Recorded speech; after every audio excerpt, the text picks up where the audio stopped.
이 아마겟돈 전쟁은 어떤 특정한 전쟁이 아니라 우리 존재가 화해할 수 없는 영적 전쟁 가운데 있다, 이런 얘기를 했어요. 그러니까 매일의 삶에 우리는 죄와 사망과 싸우는 삶이 있다는 거죠. 그러면 이제 전쟁이 끝이 날 거 아니에요. 끝이 나면은 승자와 패자가 있을 거 아닙니까? 그래서 그 패자에 대한, 바벨론에 대한 얘기가 17장, 18장에서 있었어요. 그리고 이제 19장, 우리가 지난주에 계속해서 할렐루야, 할렐루야, 하나님을 찬양해라. 이게 이제 승리의 그 장식이 어떻게 되는가를 우리에게 말씀해 주고 있는데, 우리가 지난주에 살펴봤던 것이 구원과 영광과 능력이 전능하신 하나님의 통치에 있다, 이런 얘기를 했어요. 성경을 나눌 때 이제 역사서를 여호수아에서 에스더까지를 역사서로 나눕니다. 근데 그 에스더라는 사람이, 그 에스더는 주인공이에요. 신비하게도 하나님이라는 말이 한 번도 안 나와요, 그 성경에는. 근데 이스라엘 백성들이 사실 신정 국가를 이루잖아요. 약속의 땅 가나안 땅에 들어가서. 근데 불순종해요. 그래서 불순종해서 722년에 아수르에 의해서 북이스라엘이 멸망하고 586년에 바벨론에 의해서 남유다가 멸망합니다. 하나님은 에레미야에게 말씀했던 것처럼 70년 후에 너희들은 반드시 돌아올 것이다. 그 약속이 성취되는 그 찰나에 페르시아, 바사 제국이 바벨론을 멸망시키고 결국 이스라엘 백성들을 해방시키는 그 시점에 사실 그 에스더란 여인은 부모 형제도 없어요. 삼촌 모르드게라고 등장합니다. 그리고 여자예요. 그리고 포로로 잡혀갔어요. 그러나 그 역사서의 마지막 결론이 그 에스더는 결국 나중에 아수르 왕의 왕과 된 줄로 믿습니다. 우리의 존재를 그려주고 있다는 거예요. 우리의 삶이 어떤 환경 조건에 있다 할지라도 역사의 결론은 우리 하나님이 영광과 찬송을 받으시게 하려 하시는 말씀이었던 것처럼, 우리 차집사님이 해외에 가서 뱀에 물렸다고 그랬잖아요. 우리 집사님 믿음이 저는 엄청 좋은 것 같아요. 그때 제가 스치면서 제가 그 얘기를 들었어요. 하나님이 또 이러한 어려움을 통해서 나에게 무슨 은혜를 주려나, 이런 마음을 먹었다는 거예요. 이게 믿음입니다, 여러분. 어떻게 보면 난 우리 집사님 아마 분명히 또 다른 몸에 그 치유의 역사가 있을 줄로 믿습니다. 우리는 믿음이 그렇다는 거예요. 좋은 일에 있을 때 믿음이 동원되는 것이 아니라, 왜 이런 일이 있지? 이해되지 않을 때, 또 내가 왜 이런 억울한 자리에 있어야지, 이때 우리는 믿음으로 사는 것입니다. 하박국 선지자가 왜 하나님, 악인들은 이렇게 형통한데 의인들은 고난을 당해야 됩니까? 물어요. 그때 우리 주님이, 하나님이 몫이는 때가 있다는 거예요. 지금 그 이루어지고 있다는 거예요. 심판과 구원의 이중구조가 성취되고 있다는 거예요. 그러면서 이 몫이는 때가 있으니까 달려가도 지어지지 않도록 기록해라. 그러면서 하박국의 결론이 의인은 믿음으로 산다는 거예요. 그 믿음으로 산다는 그 내용이 뭐냐면은, 우화가 나무에 소출이 없고 외양간에 소가 없을지라도, 그 말은 또 다른 말로 말하면은 전쟁 가운데 모든 것이 없어진다 할지라도 우리는 여호와로 말미암아 기뻐하고 여호와로 말미암아 즐거워하는 것이 우리의 믿음인 줄로 믿습니다. 그러면 이런 이제 전쟁이 어떻게 이제 결론이 나면은 새 예루살렘이라고 얘기도 하고, 이제 우리의 혼인 잔치라고 그래요. 교회 계시록의 설교를 처음 들으신 분들은 모르겠지만, 구원은 뭐냐면 쉽게 말하면 예수와 나와 결혼한 거예요. 또 다른 말은 예수와 나와 한 몸이 되는 거예요. 구원은 뭐냐면은 창세부터 계시록까지 흐르는 구원의 내용이 뭐냐면은 내가 너의 하나님이라는 거예요. 그럼 우리는 뭐예요? 너는 나의 자녀라는 거예요. 그러면 자녀가 누구냐를 예수를 통해서 보여줬다는 것입니다.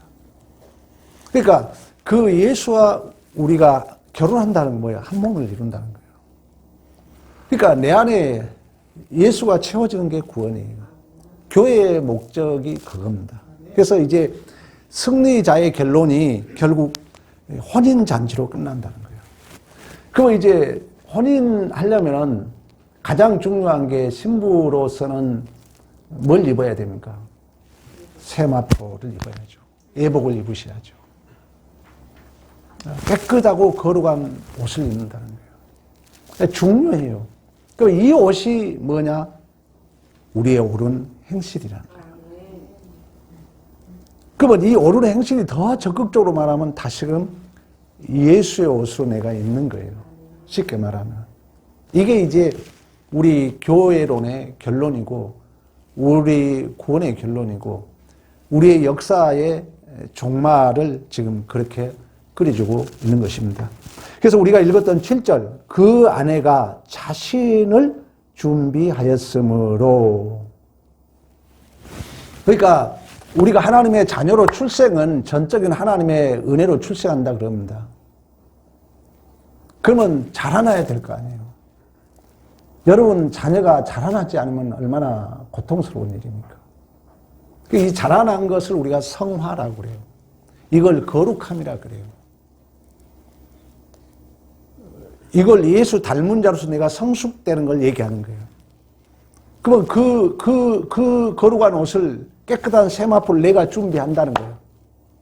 그건 나 혼자 준비하는 게 아니에요. 또한 그 옷을 입혀준 자는 하나님이신 줄로 믿습니다. 그래서 7절에 그러잖아요. 여러분 얼마나 참 합당한지 몰라요. 7절 우리가 즐거워하고 크게 기뻐하며 그에게 영광을 돌리세. 어린 양의 혼인 기약이 이르렀고 그 아내가 자신을 준비하였으므로 그에게 빛나고 깨끗한 새 마포 옷을 입도록 허락하셨으니 이 새 마포 옷은 성도들의 옳은 행실이로다. 그러니까 교회가 새 마포 옷을 입고 옳은 행실을 통해서 우리가 새 마포 옷을 입는데 이것은 하나님께서도 주신 것이지만 내가 입어야 할 부분도 있다는 거예요. 그러니까 한마디로 이런 얘기를 해요. 출생은 하나님의 100% 사역이라 그래요. 하나님의 자녀로 내가 출생된 것은 100% 하나님의 사역이라는 거예요. 그러면 이제 그걸 완성을 향하여 성장해 가는 부분에 있어서는 하나님의 100% 사역, 나의 100% 사역이라고 그래요. 이걸 이제 동시 사역이라고 그래요. 동시 사역. 아무리 부모가 자식을 위해서 잘 되길 바라요. 자녀가 협조 안 하면 안 되는 것처럼.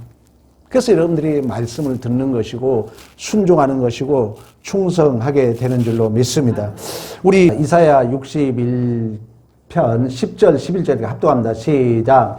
내가 여호와로 말미암아 크게 기뻐하며 내 영혼이 나의 하나님으로 말미암아 즐거워하리니 이는 그가 구원의 옷을 내게 입히시며 공의의 겉옷을 내게 더하심이니 신랑이 사모를 쓰며 신부가 자기 보소로 단장함 같게 하셨느니라. 아멘. 그러니까 하나님이 구원의 옷을 의의 옷을 입히신다는 것입니다. 그러나 그 옷은 내가 보소로 단장함과 같다는 거예요. 그러니까 말씀을 듣고 순종을 하고 이 서로 동시 사역을 통해서 우리가 신부의 몸으로 예수의 충만으로 채워져 가는 줄로 믿습니다. 포도나무, 우리 아까 안수 집사님 기도했던 것처럼 포도나무에서 모든 영양분을 맺거든요. 그리고 그 열매는 가지에 맺혀줍니다. 그 가지에 맺혀준 이유는 더 충성하도록, 하나님이 주셨다는 고백 가운데 더 헌신하도록, 그 헌신과 충성이 격발되도록 하나님이 모든 것을 만들어서 나에게 열매 맺기를 원한다는 거예요. 그건 내가 순종해야죠. 내가 헌신해야죠. 그래서 달란트 비유를 다양하게 해석할 수 있지만 하나님께서는 이제 우리에게 1달란트, 2달란트, 5달란트를 맡긴 거예요. 여러분에게. 그러면 그것을 열심히 갖고 해야죠, 내가. 그래서 달란트를 남긴 자에게 우리 주님이 뭐라 하냐면 착하고 충성된 종아, 작은 일에 충성했으니 더 큰 일을 맡기리라 그래요. 그러니까 하나님께서 여러분들에게 주신 것을 내가 달란트를 남기지 않으면은 성경에 뭐라 하냐면 무릇 있는 자는 더 풍성하게 된다는 거예요. 하나님은 방금 말씀했던 것처럼 달란트를 남긴 자에게 더 맡긴다, 하나님이. 그러나 이 믿음이 없는 자는 있는 것도 빼앗아간다 그래요. 그래서 여러분들에게 주신 은사가 있으면 자꾸 하나님 앞에 드려야 돼요. 그리고 하나님이 나를 받아달라고 기도해야 돼요. 그러면 하나님이 더 크게 맡기시고 더 하나님께서는 우리를 풍성하게 이끌어 가신 줄로 믿습니다. 그래서 우리가 믿음의 조상 아브라함을 얘기하잖아요. 아브라함이 사실 그 믿음이 하루아침에 만들어진 게 아니거든요. 그러니까 아브라함을 어떻게 보면 믿음의 모델이라 저는 이렇게 해석을 하고 싶어요. 믿음이 없는 아브라함을 수없는 역사 속에서 내가 순종하도록. 왜? 열매는 내 안에 맺어야 되니까. 열매는 내 안에 맺기를 원하기 때문에. 그래서 믿음이 없는 우리 이제 새로운 신자들, 여러분 믿음은 용기와 배짱이 필요합니다. 하나님은 내가 하나님의 일을 하겠나고 딱 발벗고 나서면 하나님이 더 능력을 줘요. 더 큰 권세도 주시고 능력도 주시고. 그러나 내 마음이 믿음이 없으면 하나님은 줄 수가 없어요. 하나님은. 우리 한번 야고보서를 한번 찾아보겠습니다. 야고보서 2장을 한번 가봅니다. 21절, 22절 우리 합독합니다. 시작. 우리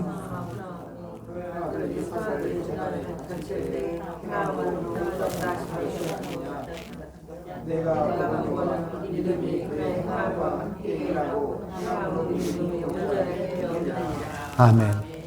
자, 아브라함을 하나님이 부릅니다.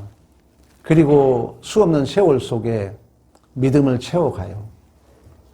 그러면 자, 믿음은 뭐냐면은 하나님이 줬다는 항복이거든요. 하나님이 여러분 줬다는 항복이 있어야 또 하나님 앞에 충성할 거 아니에요.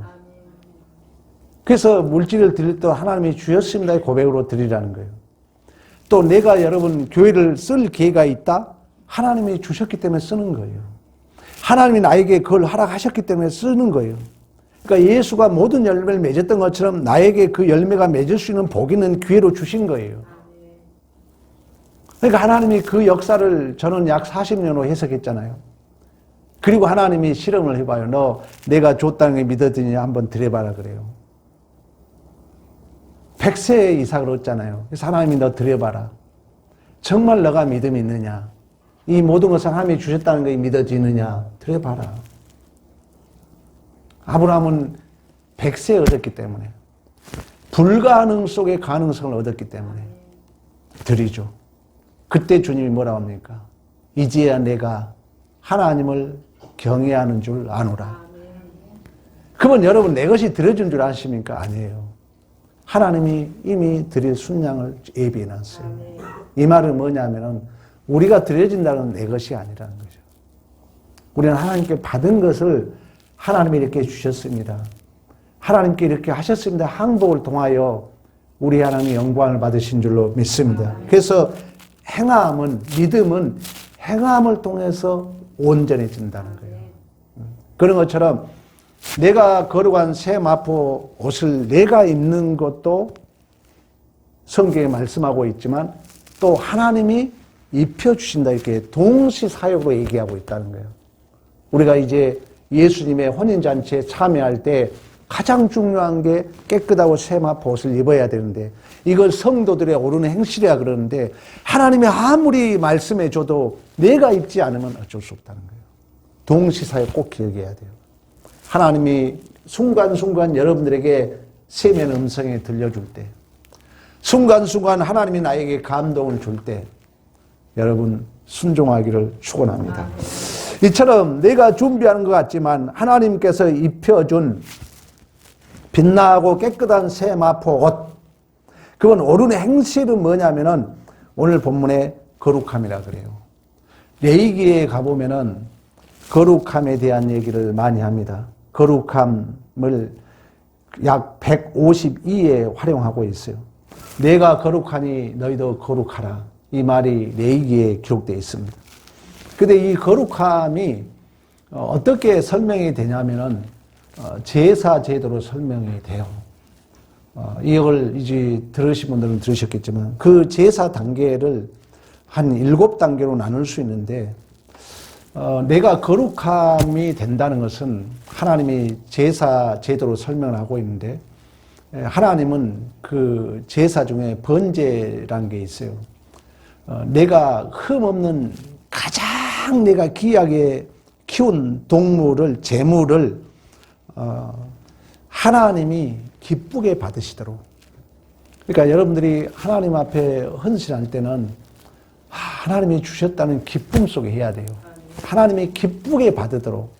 그래서 흠없는 가장 내가 아낀 동물을 이제 데려옵니다. 왜? 내가 가장 귀한 걸 드려야 하나님이 기뻐하니까. 그 이제 동물을 예루살렘까지 끌고 오는 거예요. 저 멀리에서. 그 오다가 이 동물이 상처가 나면은 다시 가서 바꿔와야 돼요. 가장 귀한 걸로. 그래서 이제 그런 것이 싫어서 동물을 파는 그런 이제 불법이 성행한 거 여러분 알잖아요. 그래서 이 도둑놈들하고 우리 예수님이 책망하는 내용이 그런 역사의 배경을 가지고 있어요. 두 번째는 이제 이 내가 가장 기뻐하는 동물을 끌고 오면은 내가 그 동물의 머리에 손을 얹고 내 죄를 전가하는 거예요. 그러니까 이게 거룩함이 하나의 과정이에요. 여러분이 거룩해 줄 수 있는 길은 뭐냐면은 내 죄 때문에 누가 죽은 거예요? 예수가 죽었다는 거예요. 내가 가장 아끼고 사랑하는 그 동물을 내 죄를 거기에 전가해야 돼요. 그 다음에 내가 그 동물을 죽여야 돼요. 거룩함의 과정입니다. 그러니까 이 참 신앙생활에서는 그래서 제가 윤리도덕적인 게 아니라는 거예요. 이건 그 윤리도덕을 넘어섭니다. 그러면 이제 죽은 피를 다 사방에 뿌려야 돼요. 그러니까 내 죄를 전가하고 그 동물을 내가 죽이고 그 피를 사방에 뿌려요. 그건 또 다른 해석은 뭐냐면은 내 죄가 만방에 드러나는 거예요. 김익두 목사가 그 평양 깡패였거든요.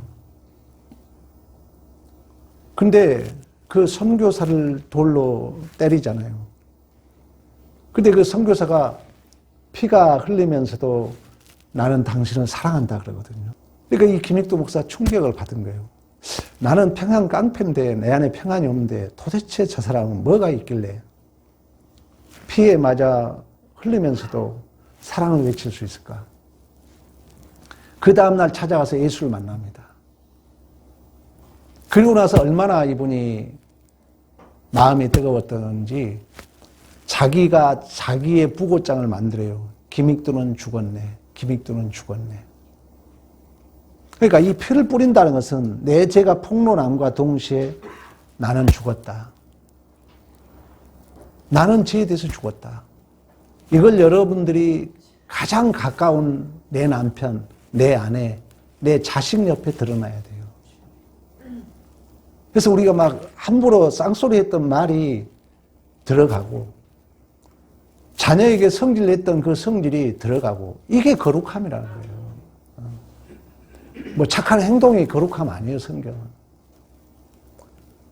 내가 가장 아끼는 동물을 끌고 와서 내 죄를 전가하고 내가 죽이고 그 피를 만방에 증가하는 거예요. 내가 죄에 대해서 죽었다.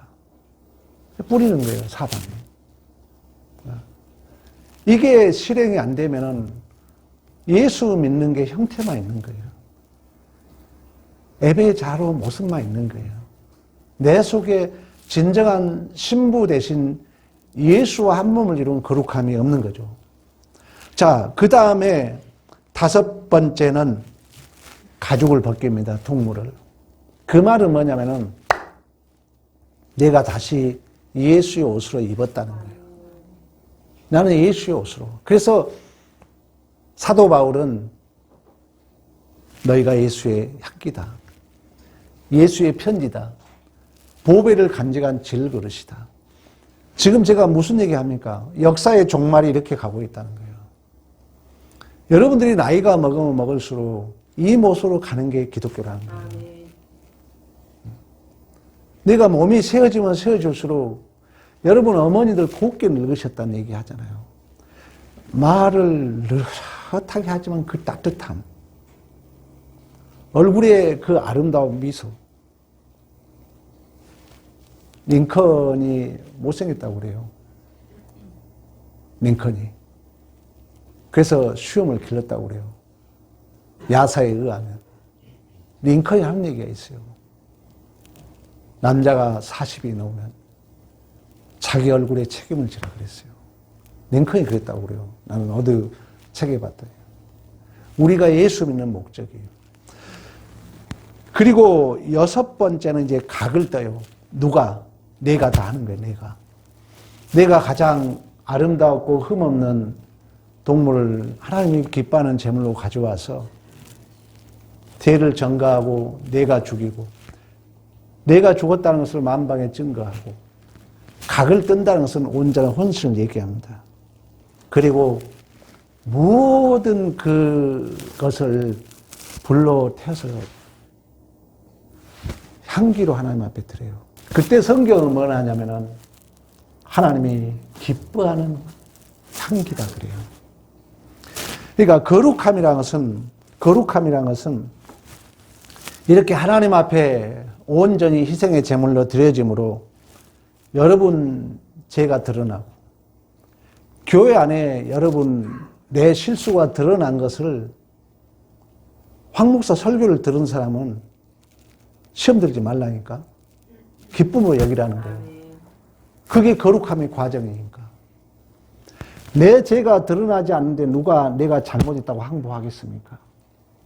주님 오늘 또 내가 실수했습니다. 누가 이런 회개를 자복하겠어요? 그래서 어거스틴은 펠렉스 쿨파라 그랬다니까요.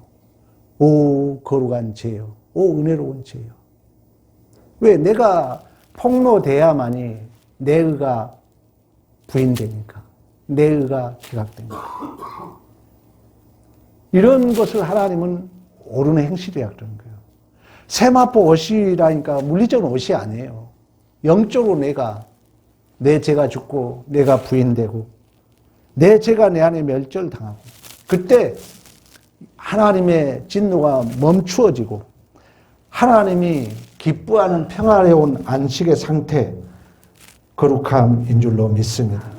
그러니까 여러분들이 거룩한 새 마포 옷을 입는다는 것은 물리적인 옷이 아니잖아요. 거룩함이에요. 그 거룩함은 예수의 모습이거든요. 그러니까 내가 하나님 편을 들고 또 내가 좀 부인됨으로 여러분 내가 좀 손해봄으로 상대를 살리는 게 거룩함이라는 거예요. 거룩함을 여러분 절대 윤리도덕으로 생각하면 안 돼요. 내가 정직하고 진실한 거 내가 그랬잖아요. 윤리도덕은 100% 그 중심에 누가 있어요? 내가 있어요. 내가 있다고요. 그것은 이미 성경을 선언하고 있어요. 그리고 내가 있게 되면요. 위선자가 되는 거예요. 나는 안 그런 척 착각한다니까요. 그때부터 남을 심판하게 되는 거예요. 그래서 윤리도덕은 제가 조심스럽게 여기는 거예요. 잘못하게 되면 윤리도덕이 흐트게 된다는 거예요. 그걸 성경 거룩함이라 하지 않아요. 거룩함은 내 죄가 죽었을 뿐만 아니라 우리 예수님이 내 죄를 위하여 자기가 죽으셨던 것처럼 내가 좀 못나 보이고 내가 좀 손해보더라도 설사 그가 죄인이라 할지라도 그를 살리는 게 거룩함인 줄로 믿습니다. 그를 교회에 오게 하는 게 거룩함이라는 거예요. 그게 교회에 오는 게. 그게 바로 우리가 가야 하는 역사의 종말론적인 예수 믿는 자의 복인 줄로 믿습니다. 이처럼 하나님 편을 들고 하나님을 담은 내가 죽고 상대를 살리는 그런 옳은 행실과 거룩함은 우리 예수님이 십자가상에서 증언한 줄로 믿습니다. 그래서 9절에 그런 얘기를 해요. 9절 봅니다. 9절. 요한계시록으로 다시 찾아와서 19장 9절 천사가 내게 말하기를 거룩하라 어린 양의 혼인잔치에 참여함을 받은 자는 복이 있도다 하고 또 내게 말해 이르되 하나님의 참되신 말씀이라 내가 그 발 앞에 엎드려 경배하려 하니 그가 나에게 말하기를 나는 너와 및 예수의 증언을 받은 내 형제들과 같이 된 종이니 삼가 그리하지 말고 오직 하나님께 경배하라. 예수의 증언은 예언의 영이라. 아멘. 유대인들은 이 결혼식 하는 그 관습이 먼저 부모가 신부감을 이렇게 찍어 놓아요. 옛날에는 그랬던 것 같아요. 큰형 결혼에 대한, 제가 좀 성장할 때 우리 큰 누님하고 작은 누님은 시집가버리고 없었어요. 그래서 저는 그 이제 큰형, 두 누님 밑에 이제 큰형인데, 큰형이 결혼했던 얘기는 어렴풋이 들은 것 같아요. 우리 부모님이 먼저 중매가 들어와가지고 해남 우리 형수인데 먼저 가봤던 것 같아요. 가서 이렇게 옆에서 이렇게 봤다는 얘기를 내가 들은 것 같아요. 유대인들 결혼 관습도 그렇습니다. 먼저 부모님이 신부감을 찍어놔요. 그 다음에 정식 청혼하게 되고 청혼이 받아들이면 약혼식을 하게 됩니다. 그런데 신랑은 신부를 데리려면 반드시 지급금을 지급해야 돼요. 지불금이 있어요. 그냥 못 데려요. 값을 치르고 데려와야 돼요. 지금 누구 얘기하려고 그래요? 예수 얘기하려고 해요. 우리 얘기하려고 하는 거예요. 그러니까 이 지급금이 부족하면은 육체적인 일로 그 대가를 치러서라도 완전한 지급금을 지급한 후에 신랑은 신부를 데려와서 혼인잔치를 치를 수 있습니다. 자, 우리의 구속의 역사도 마찬가지입니다. 부모가 그 신부를 먼저 보고 찍었던 것처럼 우리를 언제 하나님이 찍었다고 그래요? 태초에, 창세전에. 창세전에, 물론 이제 교파마다 약간 차이가 있습니다만 우리 장로교는 예정론을 믿어요. 창세전에 하나님이 너는 내 것이라고 지명했다. 그리고 그 신부의 그 예수 그리스도의 신부로서 혼인을 하기 위하여 신랑은 지급금을 치러야 되잖아요. 그 지급금이 십자가의 죽음이고 또 다른 말로 말하면은 가룟 유다가 예수님을 어떻게 팔았죠?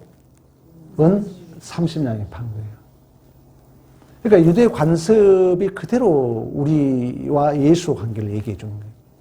하나님 아버지가 우리를 이미 창세전에 그 예수의 신부감으로 여러분을 다 선택하시고 이제 그 신랑 대신 예수는 지급금을 치르기 위하여 은 30냥의 팔림을 다하고 십자가상에서 모진 고통을 당하신 것입니다. 자, 그걸 우리 호세아서 한번 읽어보고 호세아 3장으로 가봅니다. 여기 계시록 주보에 껴놓으시고 호세아 3장 1절에서 3절까지 합독합니다. 시작. 여호와께서 내게 이르시되 이스라엘 자손이 다른 신을 섬기고 건포도 과자를 즐길지라도 여호와가 그를 사랑하니 너는 가서 타인의 사랑을 받아 음녀가 된 그 여자를 사랑하라 하기로 내가 은 15개와 보리 한 오멜 반으로 나를 위하여 그를 사고 그에게 이르기를 너는 많은 날 동안 나와 함께 지내고 음행하지 말며 다른 남자를 따르지 말라 나도 내게 그리하리라 하였노라. 아멘. 여기에 은 30개 나오잖아요. 그리고 그러니까 15개 나오잖아요. 은 15개. 그리고 보리 한 오멜 반이 바로 은 15냥이에요. 그래서 30냥이에요. 그러니까 성경은 자, 여기 봐보세요. 호세아와 관계를 이해해야 됩니다. 호세아는 구원이라는 얘기를 가지고 있는데 고멜이라는 여인이 있었어요. 이제 그 고멜과 호세아 관계 속에서 세 자녀를 낳습니다. 그 첫째 아들이 이스라엘이에요. 그러니까 이스라엘은 지명인데 북이스라엘의 가장 악독한 왕이 아방이었어요. 그 아방의 아버지가 오므리 왕조예요. 오므리 왕조는 우리나라 새마을 운동으로 최고로 경제 부강을 이루었던 박정희 대통령급이야, 쉽게 말하면. 근데 이 오므리 왕조가 절대가 없는 가치는 뭐예요? 더 많은 거예요. 끝없는 탐욕, 끝없는 욕심. 그러니까 더 풍성함을 누리기 위하여 두로와 시돈의 옛바알의 딸 이세벨을 데려와요. 그게 바로 아방의 아내 이세벨이에요. 그러니까 당시에는 이 이방 나라 이 여인을 데려오면은 종교도 같이 들어오게 돼 있어요. 그래가지고 바알신 아시라신이 들어온 거예요. 근데 이 아방이 나봇의 포도원이 너무 좋아가지고 뺏으려고 그럽니다. 그러니까 이 나봇이 뭐냐면은 우리의 기업은 조상이 들어온 것은 우리의 조상이 물려준 기업은 돈으로 팔 수 없다고 그래요. 엄밀히 말하면 이걸 우리의 신앙을 얘기하고 있는 거예요. 기업이란 후사 상속자, 자녀, 예수를 얘기하고 있거든요. 그러니까 이 이세벨이 거짓 선지자를 세워가지고 그 나봇을 죽입니다. 그때 하나님이 예언을 해요. 너가 이 나봇을 죽였던 것처럼 너의 후손 다음에 그 애우를 통해서 너의 피를 개들이 핥을 것이다. 그래서 결국 나중에 애우가 반역해가지고 그 이세벨과 그 일당들을 죽인 곳이 바로 이스라엘이에요. 이스라엘. 그래서 반역을 상징합니다. 그리고 고멜이 두 번째 호세아와 관계 속에서 난 딸이 있어요. 그 딸이 바로 루아마. 이뻐함을 받아야 할 자가 정관사 로가 붙어가지고 이뻐함을 받지 못한 자. 그리고 세 번째 아들이 로암미. 로 정관사가 붙어서는 내 백성이 아니다. 어쨌든 자, 이러한 세 아들을 낳았는데 결혼했어. 그러면 잘 살아야 될 거 아니에요. 근데 이 고멜이라는 여인이 바람을 피워요. 그래가지고 다른 남자들하고 계속 간음을 하다가 종으로 팔려가요. 여러분 어떻겠어요? 이게 거룩함이라는 거예요. 여러분 어떻겠냐고요? 거룩함은 뭐냐? 네가 그 여자를 데려오라는 거예요. 값을 치르고. 그 이야기가 호세아와 고멜 얘기예요. 그래서 도저히 나는 그 여인을 사랑할 수가 없죠. 근데 이 값을 주고 사와요. 사와가지고 너 이제 다시 죄를 짓지 말라. 우리 구원 얘기를 하고 있는 거예요. 우리가 이처럼 고멜처럼 죄와 사망 가운데 짝하고 죽을 수밖에 없는 우리들을 우리 주님이 우리를 신부로 삼기 위하여 그 값을 치르고 우리를 돈으로 산 거예요. 그래서 성경에 뭐랍니까? 너는 값으로 산 성령의 전인 줄 알지 못하느냐. 이 은혜를 알고 여러분 예수를 닮고자 하는 것이 이제 신랑이 예수가 우리를 그 죄와 사망의 자리에서 온갖 값을 치르고 우리를 사왔다는 거예요. 그리고 예수의 신부의 몸으로 삼으셨다는 거예요. 그게 교회예요.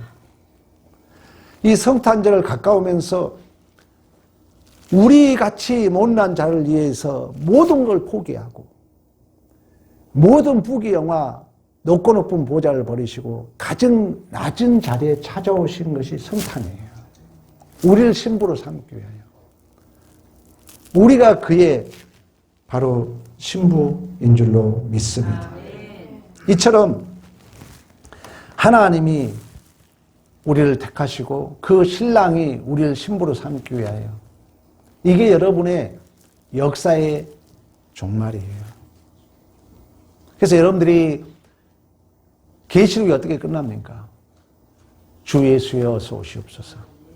영적으로 우리가 결혼했지만 이제 얼굴과 얼굴을 맞댈 거예요. 이제 예수님이 재림하면은 새 예루살렘과 새 땅에서 아버지 하나님 얼굴을 보고 그 신랑 되신 예수와 우리가 영생복락으로 살 것입니다. 그걸 준비하는 삶이 바로 새 마포 거룩한 행실이라는 거예요. 그러한 목적으로 역사는 지금도 흐르고 있는 줄로 믿습니다. 이처럼 이제 어린 양의 혼인잔치에 청함을 입은 자들의 복은 이제 하나님의 참되신 말씀과 예수의 증거와 예언의 영을 통하여 이제 내가 세마포 옷을 입은 거예요. 그 세마포 옷을 입었다는 것은 뭐라 했어요? 예수와 신비적 연합을 이룬 것입니다. 내 안에 예수가 증거되는 것입니다. 내 안에 예수 생명이 내 안에 넘쳐흐르는 거예요. 그래서 사도 바울이 너희가 예수의 편지다. 너희가 예수의 향기다. 내 존재 속에서 예수의 모습이, 예수의 향기가 드러나야 될 줄로 믿습니다. 그래서 교회의 본질은 여러분, 그게 교회의 본질이라는 거예요. 그래서 교회 생활 내가 열심히 했는데 이 본질을 놓치면은 우리가 잘못하면 그럴 수 있거든요. 자꾸 형태를 쫓을 수 있어요.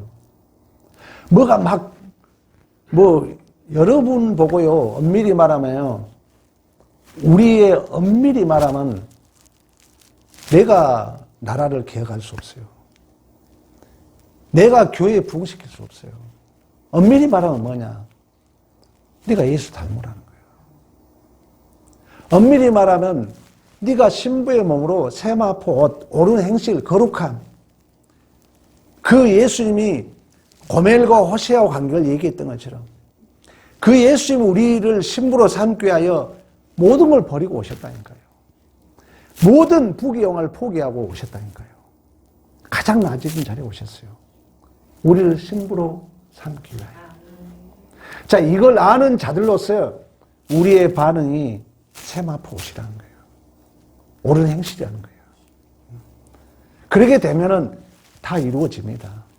내가 이런 예수 닮은 자로서 바르게 살게 되면은 여러분, 나라가 바로 가게 돼 있어요.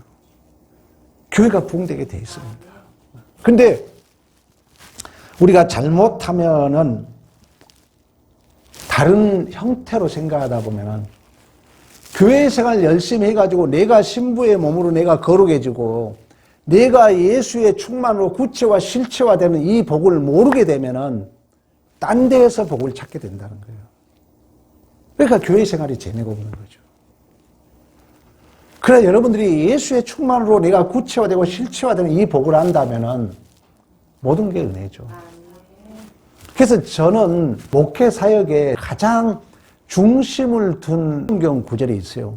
이거 한번 찾아보고 마치겠습니다. 에베소서 1장 우리 23절입니다. 교회는 그의 몸이니 만물 안에서 만물을 충만케 하시는 이의 충만이니라. 아멘. 사도 바울은 이런 얘기를 했어요. 보라, 이전 것은 지나갔다. 내가 그리스도 안에서 새로운 피조물이다. 이제 내 안에 내가 사는 것이 아니라 예수가 산다 그랬어요. 그래서 여러분들이 잘 고민해 보세요. 예수님이 어떤 사람인가? 그리고 나의 진정한 정체성이 어디 있는가? 이걸 여러분들이 다시 확인한다면 여러분같이 복받은 사람이 이 세계에 없어요. 내가 가장 복을 많이 받은 자인 줄로 믿습니다. 이러한 믿음이 회복되기를 간절히 축원합니다. 우리 다 같이 일어나셔가지고